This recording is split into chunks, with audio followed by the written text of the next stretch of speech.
ما از ابتدای دوره مدیریت در شرکت سنگاهن مرکزی یه آنالیزی کردیم از وضع موجود این شرکت و اقداماتی که باید برای تثبیت و توسعه این شرکت اتفاق بیفته که خب در یک سند جامعی این تدوین شد.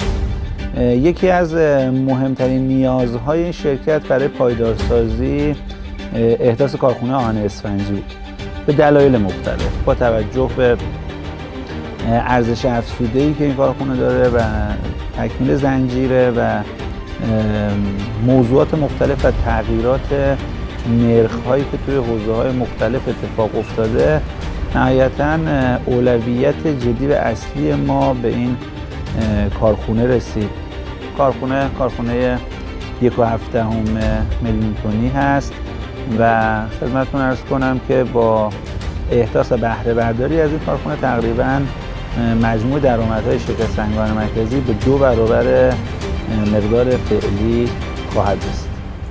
امیدواریم که با این همت و نگاه دست جمعی که وجود داره و اجرای این پروژه ها یک آینده بسیار خوبی برای این شرکت رقم بخوره. روابط عمومی شرکت سنگاهن مرکزی ایران بافق